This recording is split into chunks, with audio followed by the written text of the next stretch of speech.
Guys, it's Blackie for Shaman's Forge Bushcraft.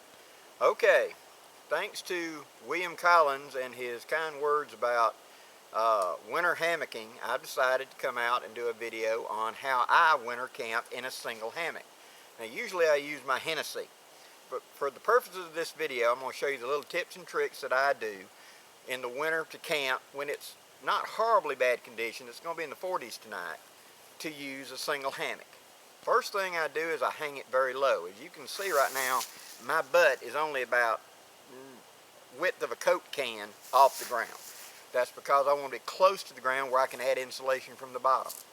Next, I'm going to add in my ridge line over my head, my tarp to my back, pack pine straw and an underquilt onto here to add insulation, and put my fire directly in front with a heat reflector. We're going to do each one of those steps. So for right now, let's just say that you found your place, you've got one of these single little hammocks, and you want to hang it low enough that where you do clear the ground, say I'm sitting cross-legged, but actually you're, almost touching the ground.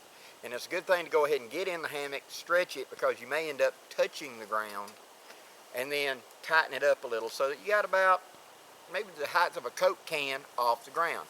We're going to put insulation under there, as well as putting on a improvised underquilt. Stay with me, be right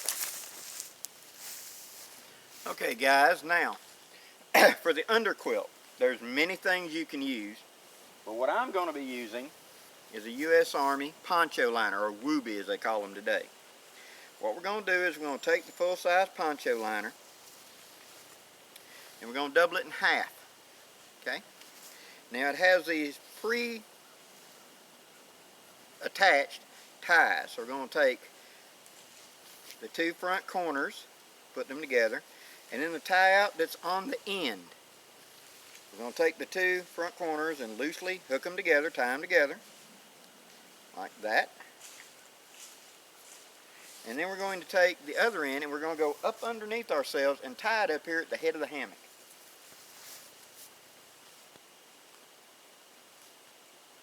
Since my hammock uses a rope that's two ropes, I simply crisscross the two lines through it and then tie a simple granny knot, just something to hold it in place.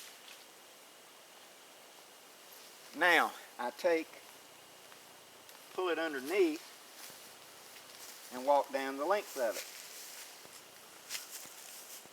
Now when I get down here to where I want them to be at the bottom, I'm going to cross it over the top. And here I'm going to tie the two tabs together here, forming a pocket. Okay?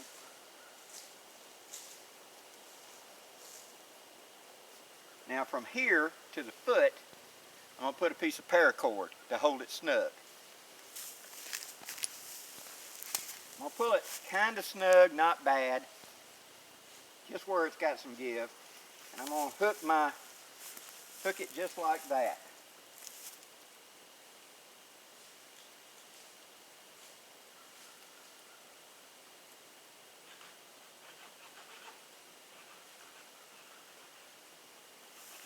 Now what we've got is an underquilt.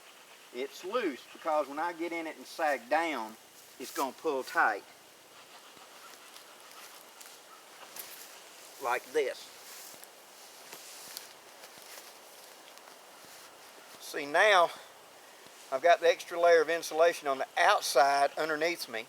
It's not binding my shoulders like a lot of the add-ons do, and it comes up to the side on both sides. Now it's not going to walk off of me during the night, although I can reach like this, you see, and pull it. Now when I get into my sleeping bag into it, it's got the insulation underneath me and it's up still a little off the ground. I've got about one hand span off the ground at this time, which is what I wanted. It's also still low enough that now when I sit cross legs on it, I can be in front of my fire without having to be sitting directly on the ground, so I'm insulated from the ground. So this is just a down and dirty quick. You see this little extra back here? Don't worry about it. You can take it, pull it to the inside. It's like a fold like that, and it will just adjust to itself. It's a down and dirty underquilt. Quick and easy. Okay guys, here's the shelter near about completed. Now as you can see, I've staked the back of the tarp down tight to the ground, and I'm going to pack more insulation of pine straw there. My fire will be here straight out in front of it, about 3-4 feet, just enough so it doesn't get my tarp in trouble. And I've made it so my tarp has this slant, so I'm going to catch heat as it rolls up and trap it in there and make it swirl around me. Now let me squat down a little bit so you can see inside a little bit better. See how the poncho liner, how I spoke of as I put it up here. What I've done is taken the ties and tied the two, which is the center and the two ends together.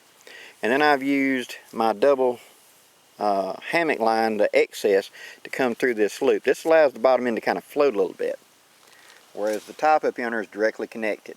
And hold on a second and I'll move up there and show you that. Okay, here at the top,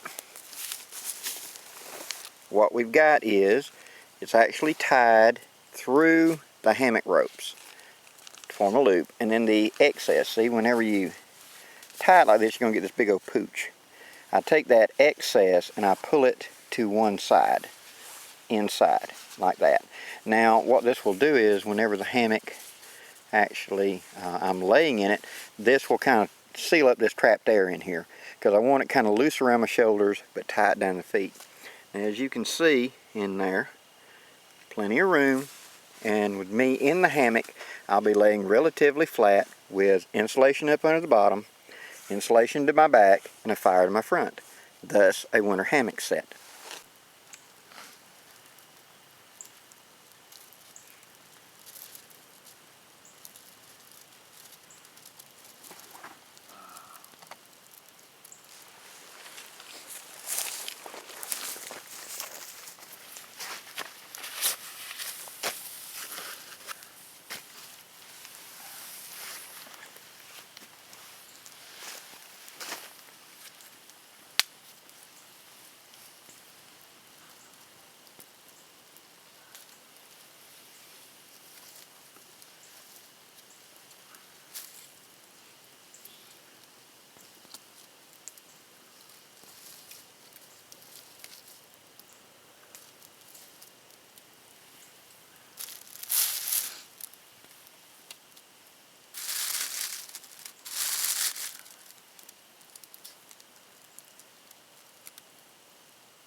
Okay guys, the next morning, I slept really warm. Now I had adequate clothing for the evening. I had a fire right here in front of me with a heat reflector, and then I had an underquilt on my hammock. Setting up the tarp this way caused that heat convective current to swirl around in there, and I set it up so that my predominant wind kept the smoke going away from me. As you can see now, today the smoke shifted. And so I got smoked out this morning until I got woke up. So, it's a very effective way for me to take a hammock out with a minimum amount of gear and stay warm and get me up off the ground. Please leave your questions or comments in the box below. If you hadn't subscribed, please do. I'm Blackie for Shaman's Forge Bushcraft, wishing you safe journeys. Have a great day, guys.